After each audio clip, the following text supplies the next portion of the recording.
Hi folks, welcome to this week's track guide at Rudskogen. This has been out for a few seasons and I still don't know how to pronounce it, so I call it Ruds, because that's a lot easier to say. Anyway, LMP3 round here is interesting, so yeah, let's crack on with it.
Right then, fast lap done and dusted, and I don't know if you heard the amount of times the traction control is coming in on here to try and save the rear end from stepping out. It is utterly insane. This car is fun in some aspects, like 3 and 4 are quite fun, but then the tight stuff, particularly turn 2 here, the car just doesn't seem to settle down and be comfortable. So it's going to be an interesting one. Survival around here will be good. I think qualifying would probably be key as well. If you can start and have a clean race, you'll finish well. If you start at the back, it'll be getting through the spinners. I think there'll be a lot of people spinning out here, particularly on the infield section. It is very tricky, and that rear end does like to step out on us.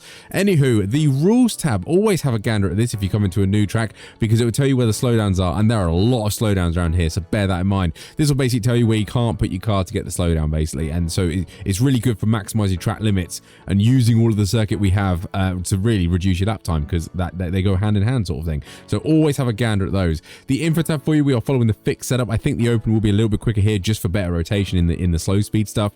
99 Fahrenheit track temp and a moderate use 44% is what I always use for these guys, so that's like a fixed general use that I use for everything, just as a sort of baseline thing.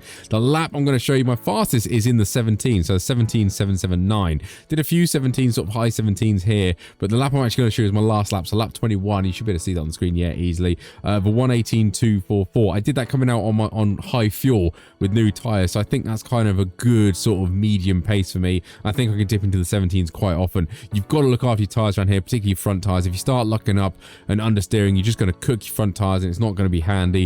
And then if you do the same to the rears, it really is a cautious, be patient circuit with these corners in this car. It's a challenge, put it that way. Take things slowly and it will benefit you. Take things too fast and it will crush you. I know that sounds weird for trying to get better lap time, but it's that whole slow in, fast out malarkey, that sort of stuff. So please bear that in mind as you're going around. Otherwise, OLAP, BLAP, telemetry file and replay file will all be in my Discord. Links will be downstairs for the Discord if you do want to join that to get them files, so you can follow my Ghost Lap, which is very useful.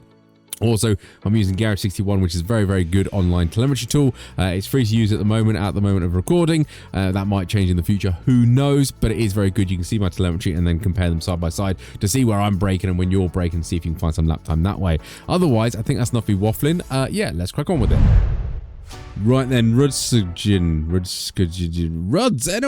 LMP3, we are looking for the braking marker for turn 1, and it is a 100 marker board. Want to brake just before it in a nice straight line, get it all the way down into second gear, and then as you pass the 50 board, start turning in. You want a little tickle with the curb right about here, not too much because there is a slowdown, and that'll feed you nicely into turn 2. Slow down again and really hug this curb like it's your favorite nan. Don't cut it too much because there is a slowdown, but as the curb ends about now, feeding that power, and be very careful about the traction control stepping in. So this one I'm letting the car naturally drift drift wide. Again, don't run too far wide because there's an off track and a slowdown I think out there, so be cautious, but you want a good run down here to turn 3 and 4. It's going to be an overtaken, or sort of say dive bomb opportunity into this. So as that curve sort of curves around and you start going downhill, little dab of brakes. Look at my percentage of the brakes. I am trail braking, but very, very gently all the way around, consistently reducing the speed and keeping the car in control. There is going to be so many spins there and so many dive bomb attempts, it's going to be carnage. Bring it back for this late apex of turn 4 and try and get a straight line over it. Bring the car over to the right hand side, and just you get to this curb right here, you want to lift off and start turning left. Little drag of the brakes just to reduce the speed.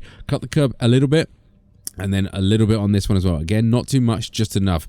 Now brake now and then go around here very, very slowly. Cut that corner a little bit. Again, not too much as a slowdown. And you can go down to first gear for this one just to get the rotation. I'm just tickling the throttle, but keeping that front end in check and keep that rear end as well with the traction control. Once we got through a little dip of compression there, get on full throttle and give that little cheeky turb there a little tickle as we go past it. Bring the car to the left hand side and we're looking for the marker there, which is the red and white, whatever they are there on the barrier. Brake in a straight line. Remember, it's downhill, so don't brake too heavy because you will lock up.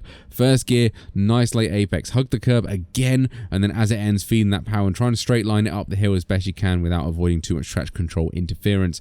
Let the car drift out wide, and then at this white, shadow here, or going under the bridge, you want to brake, use a little bit of the entry curb, and then you want to cut this apex just a little bit. You don't want to brake too late because you go over a crest there, and you can lock a front tire, and that'll just send you off into Narnia straight ahead. So bear that in mind.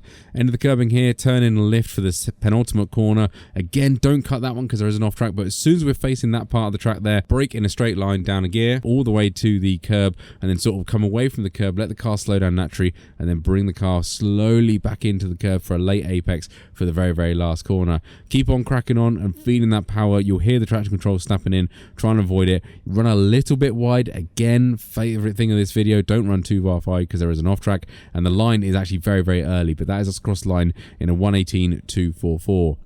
As mentioned, you would have seen my laps. They would have been in the 17s, so I'm pretty sure I can get into the 17s, or high 17s, and then when the fuel runs off, hopefully low 17s. This is going to be one of those circuits. It reminds me weirdly of Twin Ring because there's not a lot of opportunities to overtake, so they're going to have to be very sort of opportunist in our overtaking moves. And the GT4s around here are going to be hilarious. Again, much like Silverstone, it is a small circuit. It's only 18 seconds quicker than Silverstone, but it is a lot slower, so bear that in mind. There is going to be a lot of interesting maneuvers against GT4s, I think, to be honest, because I don't think we can run away very much because there's not a lot of overtaking places for us to get a string out. So qualifying is going to be key. Anyway, that's enough of me waffling. Really hope you enjoyed this video and this did help you out to reduce your lap times and make yourself more consistent. Don't forget to like and subscribe, and I love your YouTube stuff, and I'll catch you on the next one.